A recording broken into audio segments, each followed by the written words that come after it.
Welcome to the Kate Molland channel. My podcast is now in progress. Let's tune in.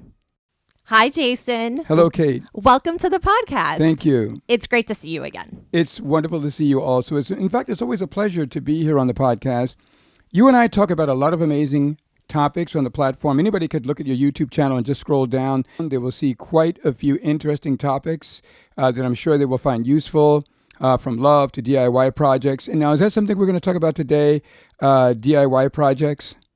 I love talking about DIY. I am a DIY home improvement coach, but it looks like we're less than 10 days from Valentine's Day. So I wanted to delve into a video that you produced on the 7 love zones a person must journey through on their journey to true love.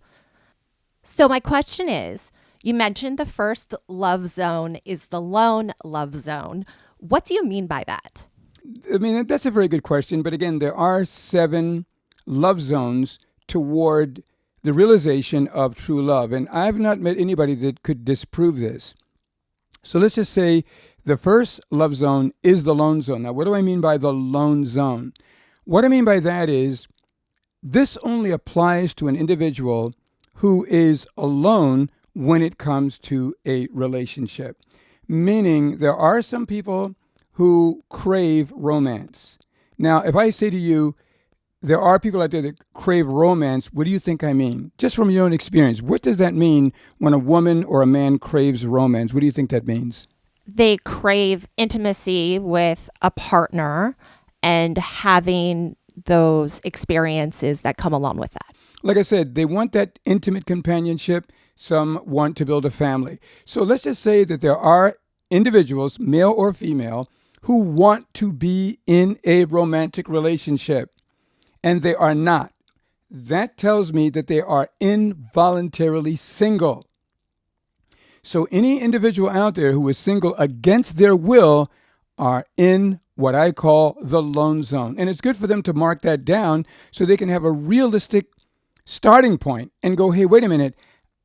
I have a lot of friends, but that does not mean that you're out of the lone zone. Does that make sense? And if it does, explain it to me. Well, yes, it makes sense to me. But so if I am wanting to be in a relationship, but I am not, and you're surrounded by a lot of friends, would you still be in the lone zone according to my philosophy? Yes. And why do I say that? Because you're involuntarily single. You're still involuntarily single. That's the key. Okay. So it doesn't matter if you go to church. I don't care if you go to sing karaoke with all your friends or play fantasy football with all your buddies or to go bowling. It doesn't make any difference. You could be surrounded by all kinds of friends and family. But by the very fact that you are single and you do not want to be single, that's the point. You are in the lone zone because you do not want to be single. So this lone zone does not apply to anybody who wants to be single, who is content being single. Do you see the difference? Well, yeah, they're not on a journey to love anyway. They may be on a journey to love, but not eros love, not romantic love. Oh, okay. As humans, we all want to be loved. We all want to be desired, but in different ways. But the one that is seeking a romantic relationship with an intimate partner, somebody that they love and trust and want to build a lifelong relationship with, that's the one that this message is for. So if you are involuntarily single, male or female, and want to be in a relationship, then you must understand that the 7 love zones begin with the lone zone. Now, I do want to say also that the lone zone does not apply to Mgtows. Have you heard that expression before, the Mgtow? What do you think that is? Yes, men going their own way.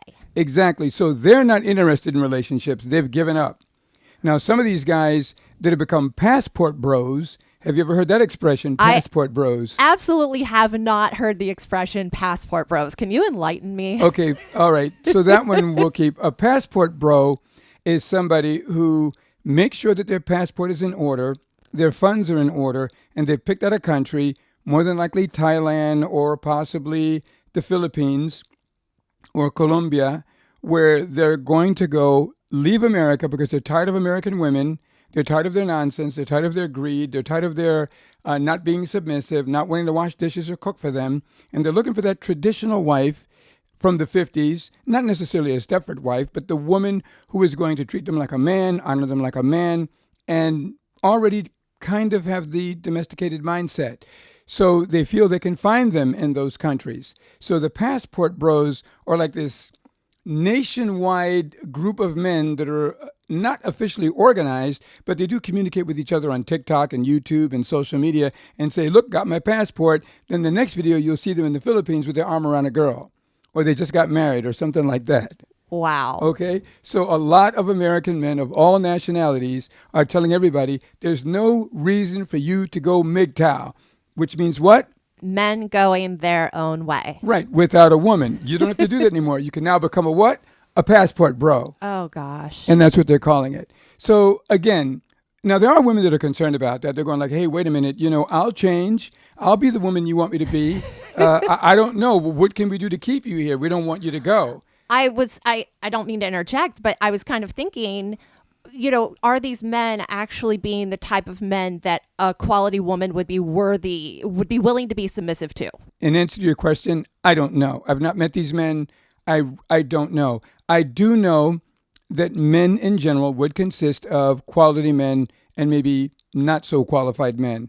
Because when you really think about it, a man who can pick up his belongings and transfer his job to another country, or who is an influencer who's got the capability of making money no matter where he goes in the world, and he's got that type of confidence, that's got to be a better man than the unqualified man. Because this is a guy that says, look, I am prepared for marriage, and I have no time dealing with these yoga pants, sneaker, running, jogging girls who worship their pets and who want me to pay for everything, and they don't bring anything to the table whatsoever. Nothing that a wife would normally bring to a marriage or to a relationship, meaning they want me in their life, and then plus they want their own lives, whether I'm in their life or not. The whole thing doesn't make any sense to me. So I'm not going to deal with this. Not only that, but if I do marry a girl here with all my possessions and she wants to leave me, she's going to take me to court, and the judge is going to give her half of my belongings and alimony for the rest of her natural life. And she didn't do one damn thing to deserve it anyway. And now I got to pay for her, whether I have children or not, while the relationship is over. I mean, who needs this American thing? This is an American thing. I don't like this. So let me go to countries where this is not a thing, where I can keep my belongings and my money if the relationship ends, but the probability of it ending is very low. Whereas the probability of it ending here is very high because a lot of women have proven that they're into hypergamy. And you know what hypergamy is, right?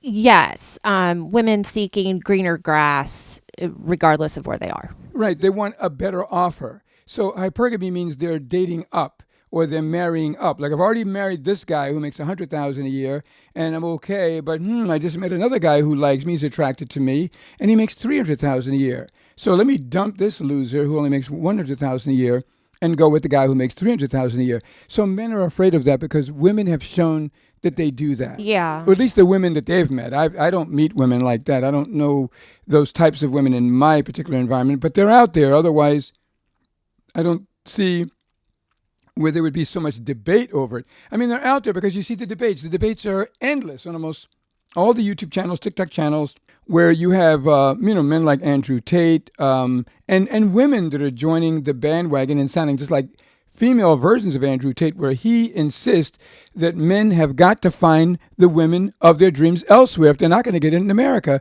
because he found his women outside America. Women like the women that you're describing, though, are the ones that are ruining men for other women, though, because they are creating this reality for men that they see that it's like, okay, this woman is only dating me for this status level. She's going to dump me for a man of a higher status level. So because a man has now experienced that woman has ruined that man for the next woman.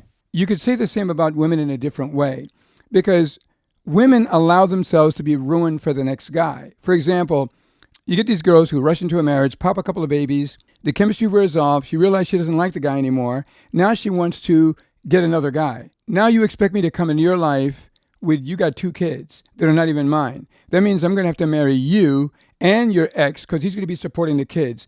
So, and that's one way in which a girl can make it difficult for her to where a guy can find going overseas more appealing, because it's the population because the population of women in these different countries are endless, and a lot of them don't have children. A lot of them are single. And to them, a wife is a wife. They're not really concerned about the culture, the language. They can get into that, a lot of them feel. I don't know, maybe they can, maybe they can't. But they will see when they get there. But I also can say that there are a lot of women that give up sex too soon. And when they give up sex too soon, what happens is men, it's like women are a lot like cars. They're only more valuable when they have less mileage on them. So the more mileage a woman has on her, her value goes down. Now, that's how men are thinking. Now, you get some men say, well, what about men who do the same thing? Well, men couldn't be like that if women didn't give themselves up, because everybody knows that women are the gatekeepers of sex. So if women are constantly giving away sex to test drive men and getting all of this sex mileage, that's not really a turn on to men. It just isn't. And not only that, but there are some stats, I don't know how truthful those stats are, where the more sex a woman has and the more body count she has, the less she can emotionally attach to a man.